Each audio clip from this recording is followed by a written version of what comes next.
as males, what we do is we lean on our physicality. When you become a man, you lean in on your mentality. Yeah, yeah. Right? And your spirituality. Your spirituality, right? Yeah. But if you stay stuck in maleness, then you always lean to the default, which is the physicality. Yeah, yeah. So when we get hurt, get angry, we immediately go to physicality. Yeah, yeah. That's why a fight will jump off. Yeah, absolutely. Were there ever moments in your life where you felt like you were leaning more on the side of maleness than of manhood? Yeah, that's an interesting distinction. I like that. It's the first time I've heard you explain the distinction. So that for me, it sounds like maleness relates totally to ego construction. Totally. Right. So it's for me the realization that Will Smith is a character that I designed based on my childhood trials and tribulations and wounds and traumas. And my maleness was about being number one. Yes. At all costs, had to win. Yes. Even if there are dead bodies lying around. Listen, scorched earth. Scorched earth. You know, and I absolutely refused to accept anything but 100% from myself at all times. My maleness was designed around utter and total commitment and discipline and success. Horse blinders. That flag goes at the top of that hill, period. Period. Or I'm dead. And that idea was from my father. I would say all of my, you know, kids process things different ways. All of my maleness was designed around pleasing. Like I had a deep central desire to be adored. And that really is about us. Yes, exactly. That's not our ego. Yes, that's all ego. I deeply wanted to be adored. Yes. And the opposing idea around wanting to be adored is it was unbearable for me if somebody was upset with me. Unbearable. So it creates this massive need and craving for the approval of others. And I'm willing to perform and to dance and to do anything that I have to do to be approved of. You better say it. Right? So that in my misconstructed maleness, if I win, then you should approve of me. Yes. It should be fine. Look, I won. I won. Here's the trophy. Yes, I got the trophy. I got the trophy. So probably 10 years ago were the first signs of my maleness starting to crumble when winning wasn't getting me the adoration and approval that I thought I was supposed to get. And it started with my daughter. Willow was really the first person that started making it really clear that there was nothing more important to her than how she felt. Right.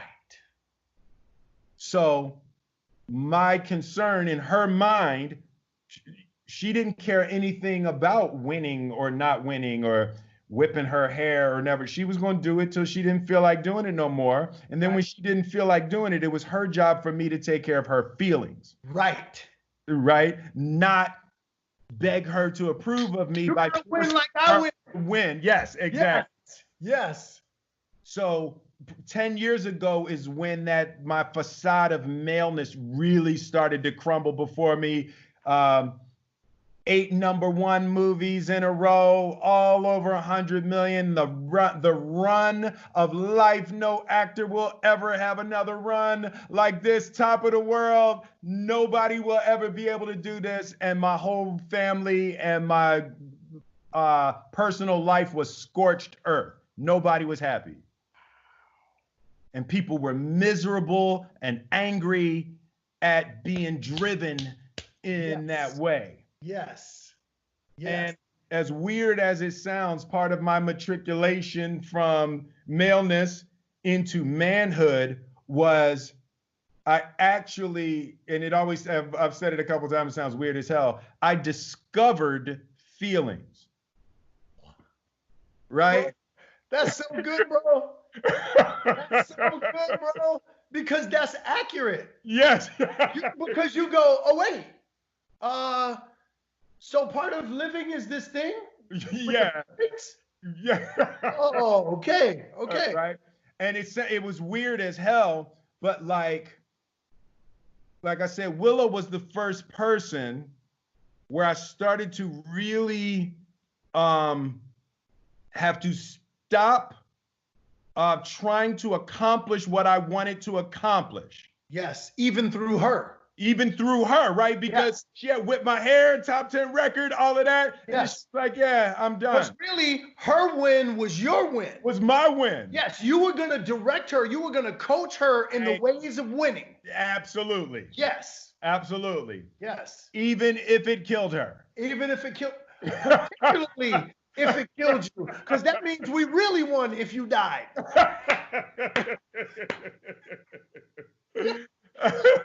Oh my gosh, bro, this is so good. Here's why this is the reason why this is so good is because I have often said, and you don't even know much about this part of my life, but I counsel a number of married couples, and I actually coach some pretty affluent people also. And one of the things that I say to them is that I know some folks who have everything. Yes. Right? The money, the what I call the accoutrements of accomplishment. Yeah. Yeah. Right? And they're miserable. Yes. I never said you, but it's awesome for people to go, there was a time where all of those accomplishments still left me empty. I'm sitting there and I'm going, I have all this stuff, but why is my family not happy? Right. Not connected? Why am I disconnected from my daughter? Why does she not see me as the champion that I see myself? Yeah. And it takes us matriculating from malehood to manhood. Because really, and I say this all the time, and I talk about this in the book, every man that you meet is a male, but not every male that you meet is a man. Yep, absolutely. Males seek to be served, while men seek to be of service. That's interesting. That really is what the true mark of manhood is about. Yeah. Because all of those things, everything that when you were driving her and going, I'm going to make you win, that still wasn't even about her. That was still about you. Exactly. That was about your own ego serving your own. Absolutely. Yes. I assumed that my definition of winning was everybody's definition of winning. Right? Right. Things I desired, everybody desires. That's right. Things I'm scared of, everybody's scared of. That's right. Right? And then in the realization that, wait, I made all these things up. Yep. Right? Like I constructed this idea and the things that I want and how I want to live and how I wanted my family to be and all of that. And wait, that's just me? Like I'm doing this by myself. And I remember one time Willow was probably, she might have been 6. and we're having a debate, and my life is starting to fall apart. And Willow reaches up. We're in the kitchen, and me and Jada were arguing about something. And Willow reaches up, and she's touching my face, and she says, "Mommy, it's so sad." And Jada said, "What?" Said, "Daddy has a picture of a family in his mind, and it's not us."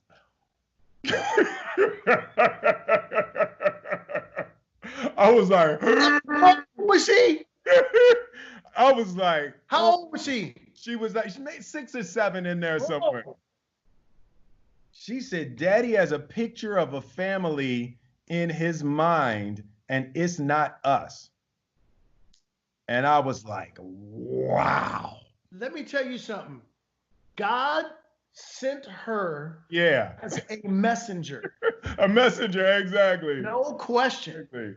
Wow, man. You know what's so interesting about this, and so let me offer you this. In the book, I talk about how you know, as men, our assignment is to be of service to the women and children in our life.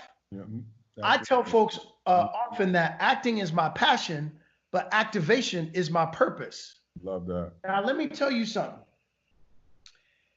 You may not have said it, but you're the same person. We have the same purpose. Oh, yeah, absolutely. We have the same purpose. Yeah, we probably have some similar wounding. No question, bro. Like, you know, it's so funny.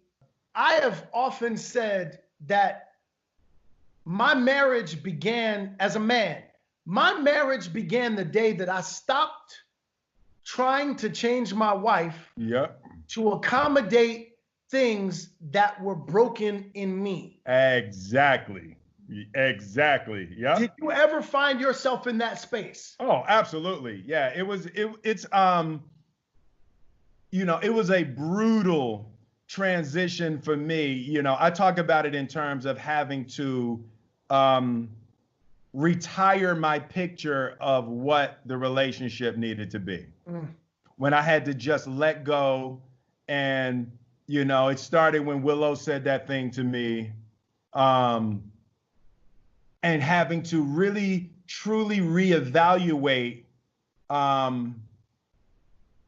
my perception of Jade. I couldn't even see her. I wanted what I wanted so bad that I couldn't even perceive who and what she really was. Right. I could only see what she wasn't in terms of my picture. Man, that's good, boy.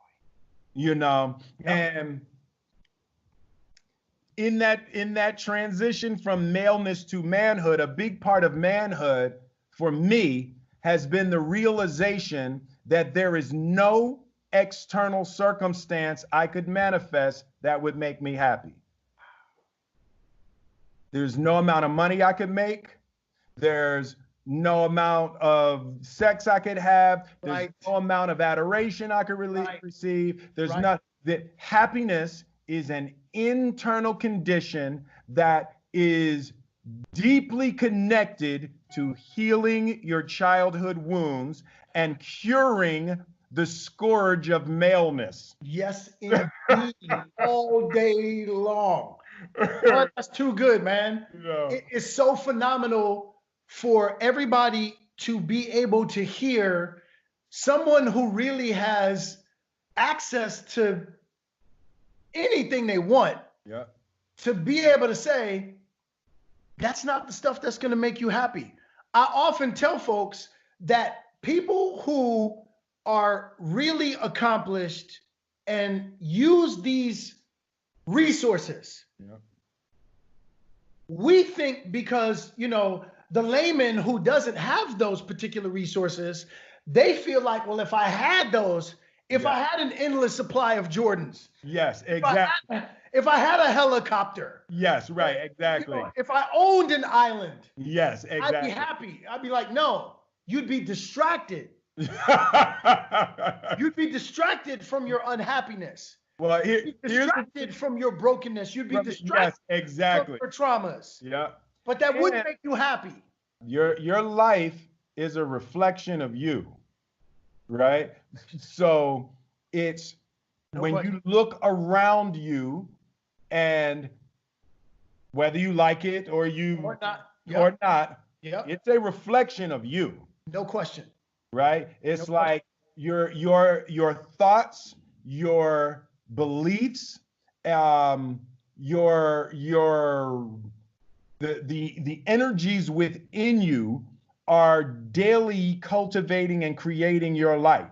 You are making every aspect of your life. And the only place to look when something doesn't work for you is internally. And I would say that's another way to say that. The mark of transitioning from the maleness, the ego center, to moving to true manhood is shifting the searchlights from external to internal. You turn the searchlights inward and you start looking at you for why you don't feel good. You start looking at you for why things aren't going the way that they want. You start looking at you for why you're not experiencing what you want to experience, versus when you're in that ego-centered maleness, the searchlights are outward. Your relationship's not working because your woman's crazy. Your job's not going right because your boss is an asshole. You're not experiencing the things you want to experience because of some external condition. Yes. And then as you transition to manhood, for me, when I transitioned to manhood, all of my focus and attention shifted to inner conditions versus external conditions. No question about it. And that what's so powerful about what you're talking about is that in that space of maleness, because we're constantly looking outward, we're constantly looking for the things that will serve us. Yeah, absolutely. When we matriculate into manhood, we look inward in order for us to be able to serve. Yes, absolutely. You know what I mean? Yeah, you're moving from the need to receive to the joy of giving. Yeah. Bruh, we're done here. We're done. We're done here. Man, look, man, we may need a part 2. So I can't wait to see it, man. Put it up. Let's see how people respond, and then we can do a follow-up.